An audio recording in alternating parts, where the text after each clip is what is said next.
Managhigalami sa akong igagaw sukad bata pa. Pero wa ko damha nga magkasuod di ay mi hangtod na sa kama. Maayong adlaw kanimo DJ Sam ingon man sa imuha mga viewers ug followers. Na ako'y sikreto nga dugay na nakong ginatago. Tawagan na lang ko sa pangalang Wena. Karon lang gyud ko nagalakas ng loob nga i-share pod kay bugat na kaayo nga akong gibati ug imong programa ang akong napili. Kabaw ko daghan ang musga nako karon, pero gusto lang pod na akong maibanan ang kasakit sa akong dughan. Naay usa ka tawo nga pinakasuod nako jud, sukad pa pagkabata. Akong igagaw nga si Sander. Di mi mag-igsuon DJ Sam pero halos tanan namong ginabuhat sa una, magkuyog yun ming duha. Kung naay problema, siya nga akong duulan. Kung malipayon ko, siya pod ang akong masharean. Sa una, normal ragid kaayo ng tanan. Wa ko'y laing pagbati niya. Pero nag-usab ang tanan, dihang nanaggo na mi DJ Sam. Magsige gihapon mig uban, magsige gihapon mig kuyog, magsige mig istorya, hangtod na sa social media. Ug syempre nakabantay man ang among mga silingan DJ Sam. Buhat-buhatan dayon mi nilag istorya. Usa ka adlaw ni ana, niadto ko sa ilahang balay. Iya kong gipatawag DJ Sam kay magpatabang siya para mag-prepare sa iyahang regalo sa anibersaryo nila sa iyahang girlfriend. Busy kay siya niadto nga time DJ Sam. Gaayos siya sa surprise lagi niya sa iyang uyab. Pero bisan pa man busy siya, sige gihapon mig kinataw-anay. Ana siya, ako ra daw permi ang makasabot niya. Mag-away na sila sa iyang uyab DJ Sam, ako ang iyang duulan, ako ang iyang sharean. Ako raman ang makasabot niya. Wa na ko nabantayan DJ Sam, nga naapektuhan na di ay kaayo ko sa pagka-caring sa akong igagaw. Gipangandoy na nako, nga unta, ako na lang ang naa sa lugar sa iyahang girlfriend. Pag-abot na ako sa balay DJ Sam, suko kayo nga akong mama. Actually, permi niyang ginabuhat. Ginakasabaan ko niya ginaistoryahan tungkol lagi sa mga storya po sa mga silingan.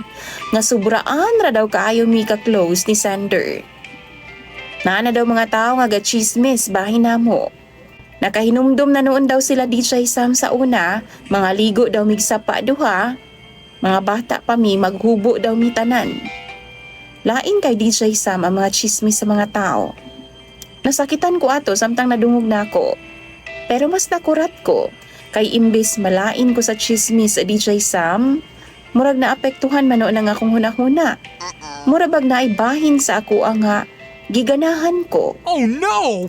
Pagkita na magbalik ni Sander DJ Sam, akong napansin nga parehas ming duha nga wa na himutang.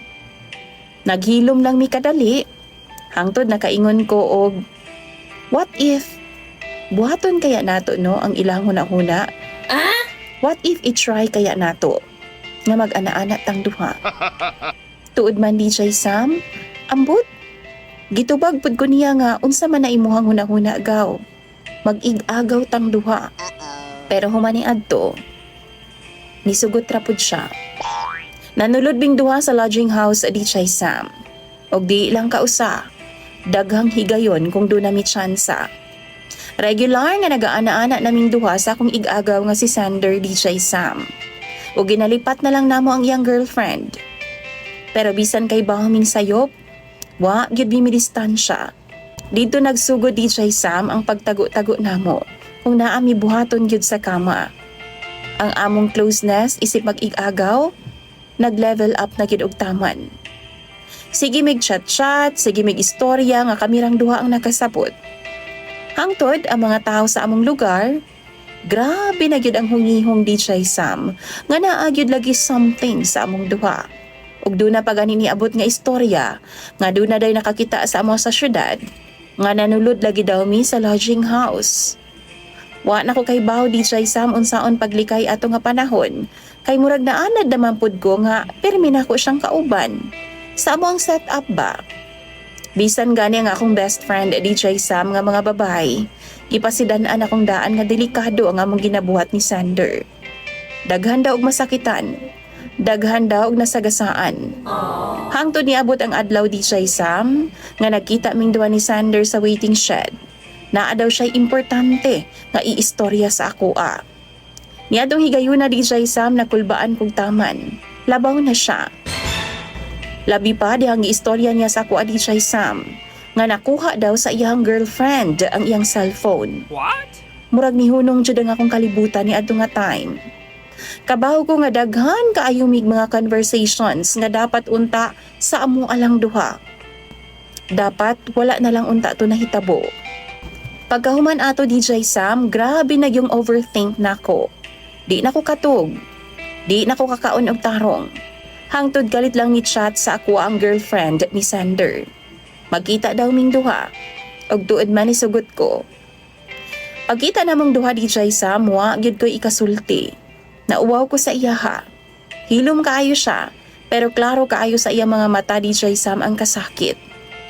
Dito na ako na-realize unsa kadako ang akong nabuhat nga sayo.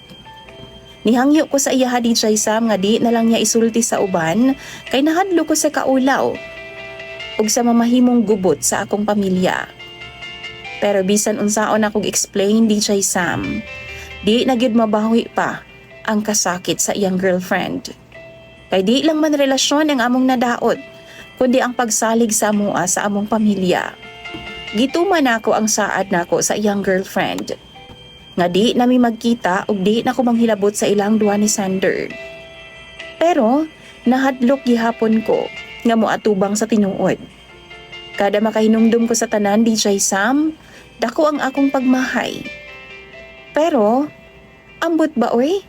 Gimingaw ko pag-ayo ni Sander. Og pila ka beses nga halos matintal na ko nga mo chat pa sa iyaha. Makikita sa iyaha.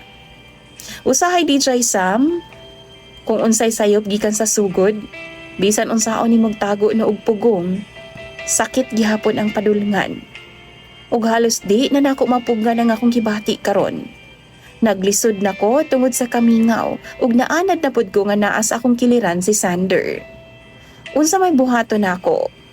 Palihog tambagi daw ko ninyo sa comment section. Imong Sander DJ Sam og follower? Wena.